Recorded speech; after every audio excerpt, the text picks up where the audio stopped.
የሆነ ዱርዬ የሆነ መጥቶ ካንቺ ጋር ፍቅር ሲይዘው አሪፍ ልጅ ነው እኮ ጸባዩ ቆንጆ ልጅ ነው ምናምን ብለሽ ከሱ ጋር ሩካቤ ስትፈጽሚ ጥሩ ልጅ ሊሆን ይችላል። የሱ መንፈስ ግን አንቺ ጋር ይጋባል። እሱን ዱርዬ ያደረገው የቤተሰቦቹ የዛር መንፈስ አንቺ ጋር ይመጣል። ጽንስ ያስወርዳል፣ ሾተል ይሆናል፣ ስታገቢ ይበቀልሻል። ዲፎርም እየተጓተቱ ነው እየመጡ ነው። እኑ እንግዲህ አው ዛሬ ሰብስባ እቤት ያለ በረመንታ እንኳን አትቀር እቤት ያለ በጠቅላላ ተሰብስበ ቀጥ ብለህ ስትጠራ አቤት ብለህ እምትሄድ በሄድም አትሄድ ደግሞ ይጨመርልሃል። ስንሄድ ደግሞ ባለፈው አንመለስም ብለህ ስንል እዚህ ስራ በዛብህና ሳትሸኘን ሄድክ። የት ነው የምትሄደው? 17 ዓመት እኮ ነው የተቀመጥን የተቃጠልን 7 ዓመት ይዘው እስኪ ደግሞ ሁሉ አንድ ራቁቷን አውልቃ እንደልድ ብለህ ስትል ደም መቁጠሪያ ላይ መጣ። እቺስ እንደው ምን አይነት ጨካኝ ናት! የደረቀች ደረቅ አትወላውል፣ አትዋሽ፣ አትቀጽፍ። በቃ ድርቅ ብላ የሱ መንገድ ብቻ እንዲቀጥል ለምን እኛ በዚህ ጋር ፈተና ስናመጣ አንተ ነጥለናለች ነቀች። አንተ እኛ እኮ ብዙ ሰው እናስት ነበረ፣ ግን አንተ ግን እያለ እንዴት አድርገን አልቻለም እኮ የተማረው እንዳልተማረ ታዲያ እግዚአብሔር ይስጥልን አትሉ? እኛ ስራ እኮ አይደለም የታውቀው የለም እንዴ ተወን እባክህ። እኛ በቃ አሰቃየችን። እንደስቻን ቆሻሻ ወራዳ አላገኘንም።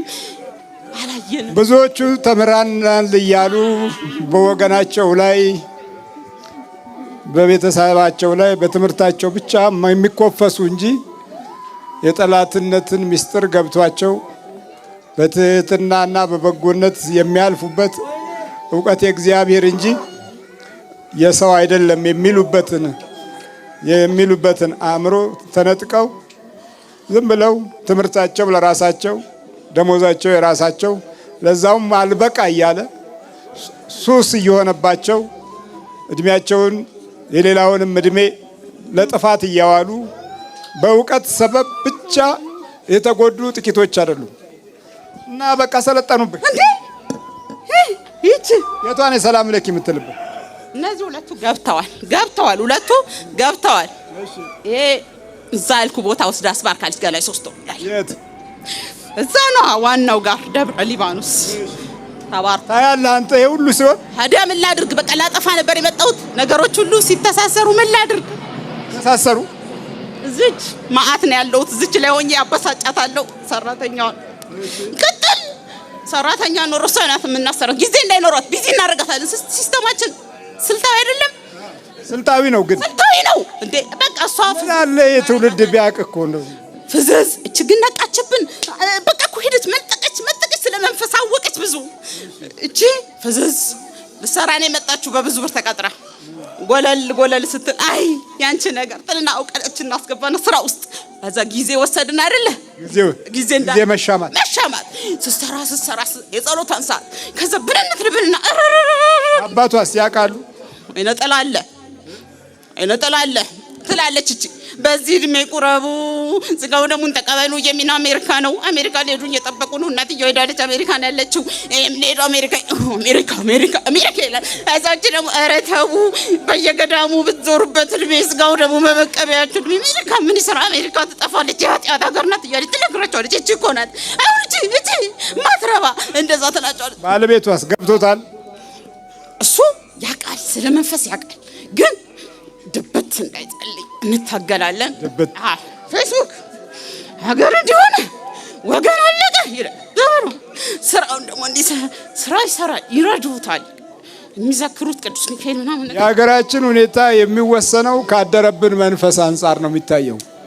ከሄድንበት የጣዖት መንፈስና ከገባንበት አዘቅት ውስጥ ባለው ነገር ላይ በትክክል ሊመጣ የሚችለው ምን እንደሆነ ለመገመት አሁን አያስቸግርም። ለምን የተወለድንበትና ያደግንበት ጀርባ በጸሎትና በምስጋና በፍቅረ እግዚአብሔርና በአምልኮት ስላልሆነ ሁሉም የራሱ የሆነ የቅዠት ዓለም የፈጠረበት ከመሆኑ ጋር ተያይዞ በትርፍ አምልኮት ውስጥ የተመታ ትውልድ በየትኛውም አይነት ጥፋት ውስጥ ዋጋ ከተከፈለው ችግር የለም። ሰው የህሊና ህይወት ሲኖረው በእምነት ጸጋ ውስጥ ሲኖር ነው ነገሮችን የሚለየው። ከዛ ውጪ ግን አይሆንም። ይሄ ቡዳ በልቶት ያደገ ትውልድ ራሱ ቡዳ ነው። ሰላም ለኪ፣ ሰላም ለኪ፣ ሰላም ለኪ። አንተ ምን ነው ሰላም ይለኪ ብሎ ያጠነብቅ? ገና እኮ ብዙ ሊያውቁ እኮ ነው። ብዙ ሊያውቁ ነው። ብዙ ሊያውቁ እኮ ነው። ገና እየሄዱ እየቀጠሉ አገልጋይ ነው የምትሆኑት እናንተ በቤተ ክርስቲያንማ። ለሱ ሰላም ለኪ ትያለሽ? እስቲ ሰላም ለኪ በይ።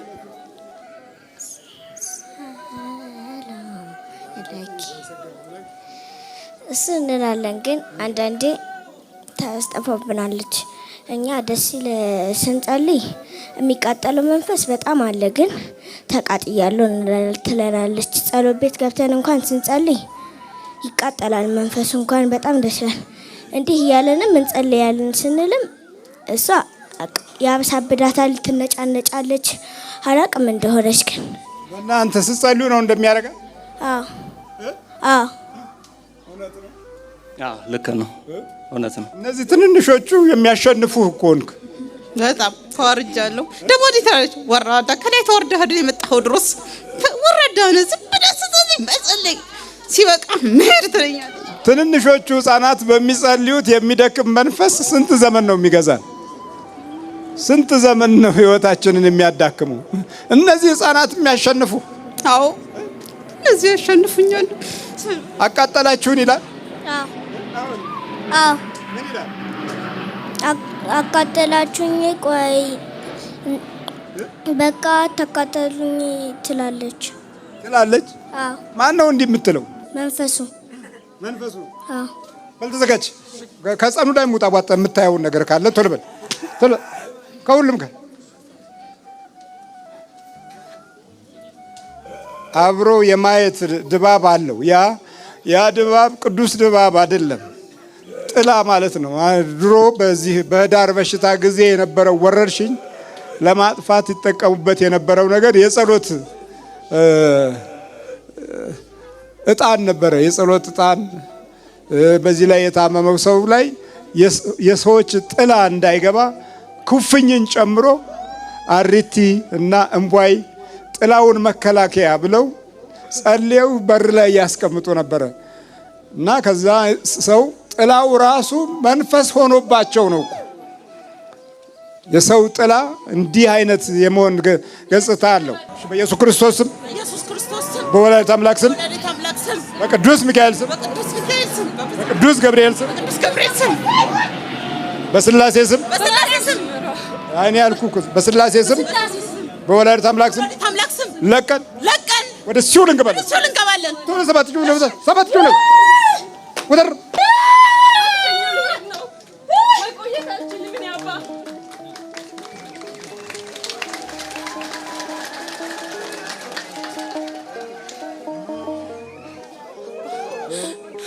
እንዴት ነህ?